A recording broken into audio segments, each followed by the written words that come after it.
Sit down, Pops. This line is for real shoers only. Sit down, old man. This line is for shooters. The kid who said it didn't even turn around. He was 19, maybe 20, kneeling behind $9,000 of carbon fiber and titanium, and the old man in the folding chair behind him had made the mistake of clearing his throat. 2 days into the expo, with a $20,000 check pinned to a corkboard and a 10-inch steel plate sitting untouched 1,000 yards out in the heat shimmer, that was the sentence that drifted back through the crowd. Sit down, old man. Nobody corrected the boy. Nobody even looked over. The old man just folded his hands in his lap, the one good eye under the brim of his cap fixed somewhere far past the firing line, and said nothing at all.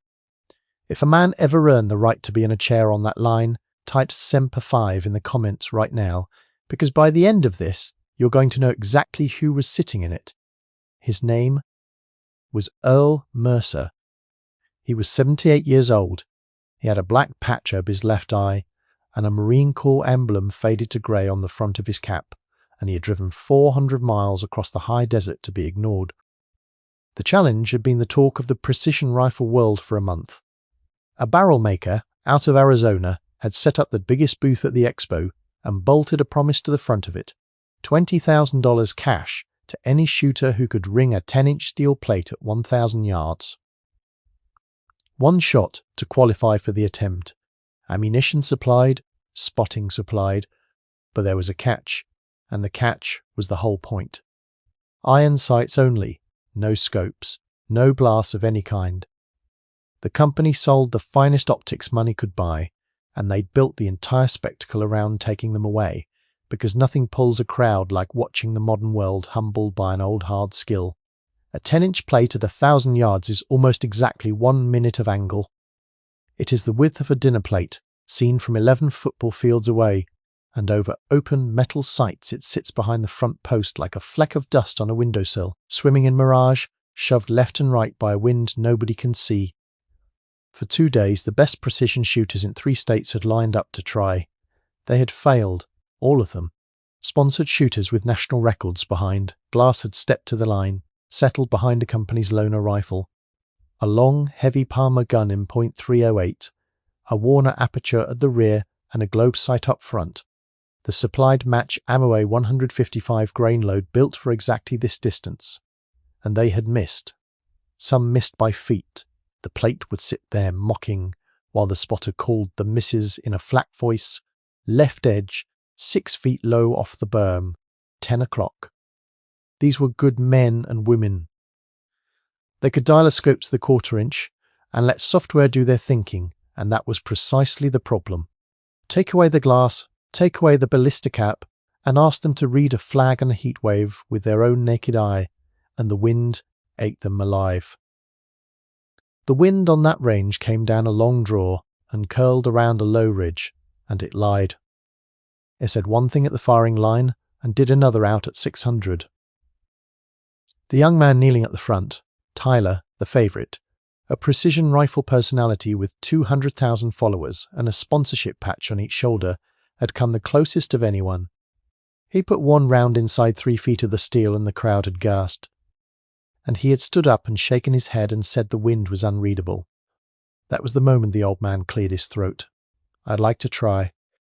The line coordinator was a woman named Dana, 50, some grey at the temples, who'd run more matches than she could count and had learned a long time ago to be kind to the ones everyone else wrote off. She crouched by his chair. Sir, the attempt's open to anybody. There's a waiver. She held out the clipboard. It's a long way out there. I won't lie to you. I know how far it is. Earl said. He took the pen. His hand was steady. I used to do this for a living. Tyler, still standing a few feet away, laughed. Not cruel, exactly. Just young, just certain. No offence, sir, but I just put a round 3 feet off with 2 good eyes and a national record. You've got 1 eye and a borrowed gun. A ripple of laughter moved through the crowd, and a couple of phones came up. The old man didn't take the bait. He just looked up at the boy with that single pale eye and said something that made the laughter stop in the front row first, and then spread its silence backward like a wave. Son, I've only ever needed one. There is a thing every rifleman learns on the very first day behind iron sights, before the wind and the come-ups and the doping of mirage, before any of it. You close one eye to aim, you shut the off eye, and you let the good one find the line through the rear aperture and over the front post to the target, and you live in that one eye, and nothing else in the world exists. Earl Mercer had been doing that since before the boy's father was born. The Marine Corps had taught it to him at 18 on a known distance range, 300, 500 yards over open sights, again and again, until the rifle was part of his hands. And then the Corps had sent him somewhere. It mattered.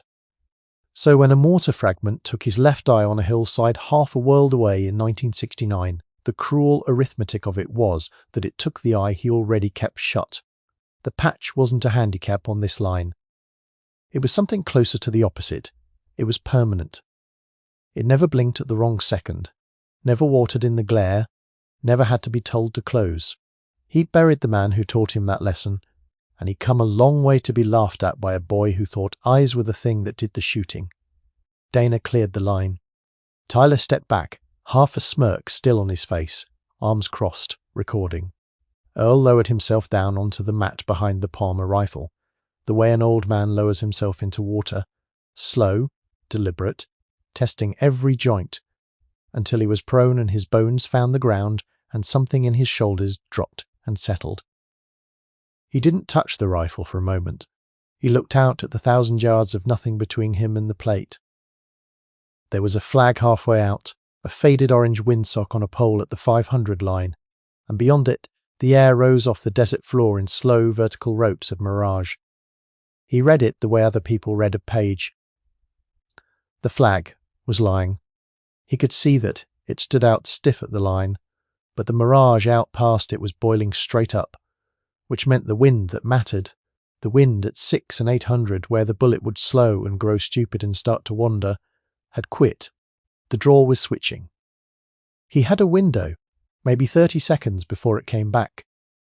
He settled the rifle into his shoulder, found his natural point of aim, and adjusted his whole body, not the gun, until the front post hung dead on the plate, without a muscle fighting it. He breathed. The crowd had gone so quiet you could hear the windsock ticking against its pole. Somewhere, a phone shutter clicked, and somebody hissed at it to stop. Earl Mercer let half a breath out and held the bottom of it, and in the long stillness of an old man's heartbeat, he was not at the expo at all.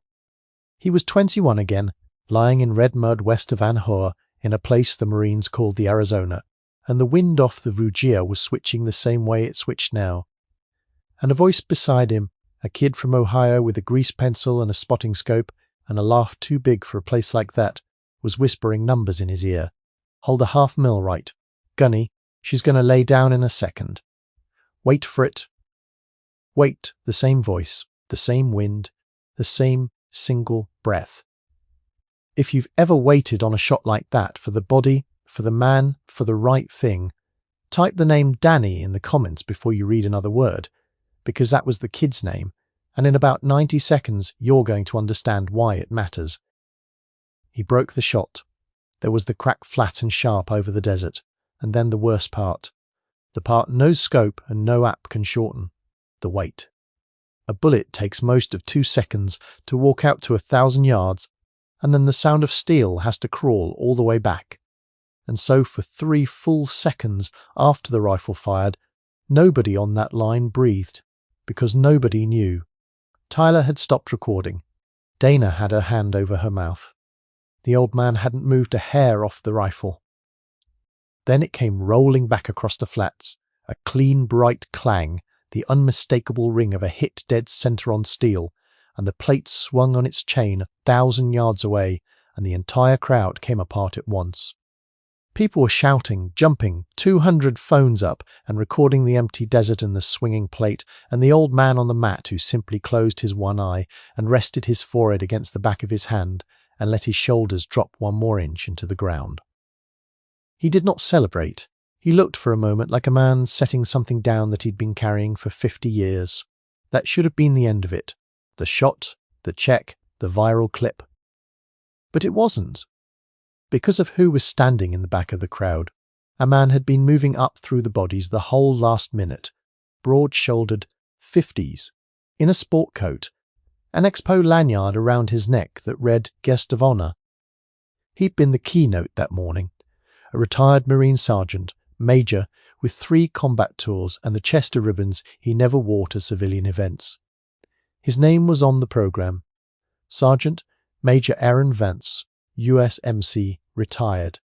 He had heard a name read off a waiver 30 seconds before the shot, and he had gone white.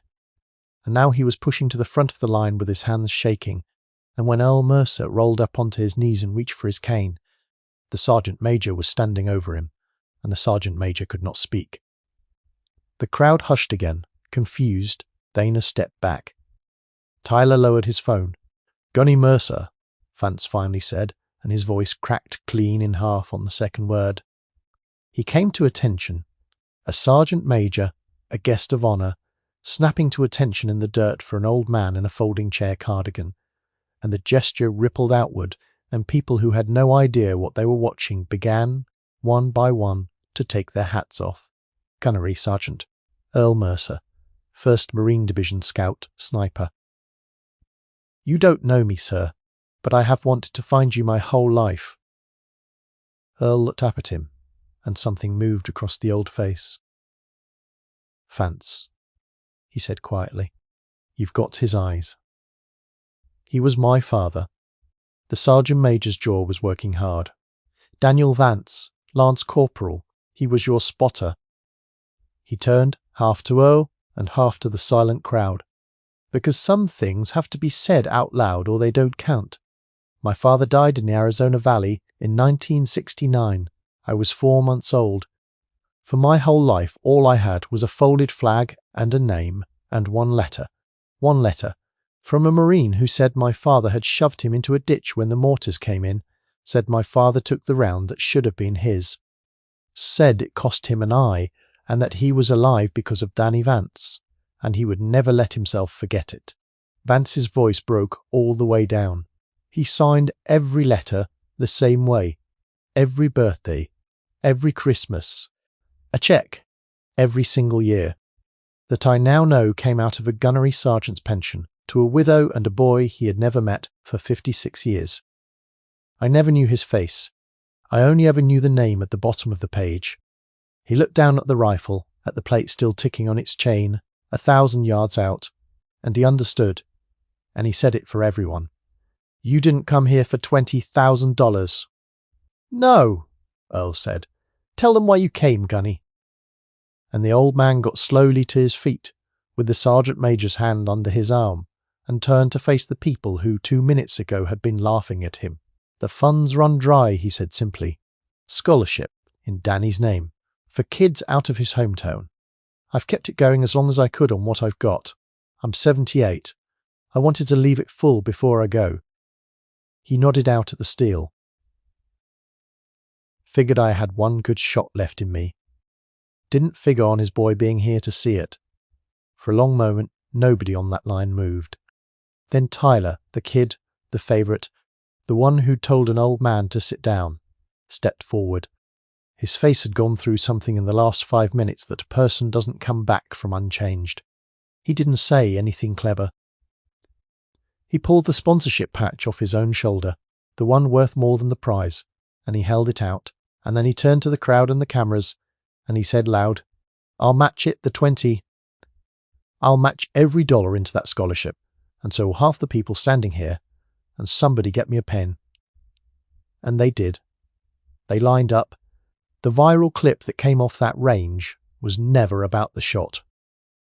A week later, there was a new plaque on a range house wall in a small Ohio town, beside a faded photo of a laughing kid with a grease pencil behind his ear. "The Daniel Vance Memorial Fund," it read, "fully endowed, and the people who shoot there, the young ones, the gearheads, the ones who live behind glass, they get told the story before they ever touch a rifle. They get told that the wind can't be bought, that the eyes aren't the thing that does the shooting, that the loudest man on the line is rarely the best one on it, and that you had better be careful who you tell to sit down. Out at the firing line, that orange windsock still ticks against its pole in a switching desert wind. The same wind an old Marine read in 30 silent seconds. The same wind a kid from Ohio whispered through 56 years ago. One good eye, one held breath, one shot, fired for a man who never got to come home. If you believe the quiet ones have earned our respect, if you believe a debt like that is worth carrying for a lifetime, then subscribe to the channel, share this with a veteran who'll understand it, and type Danny one more time below. So the last word on this story belongs to him,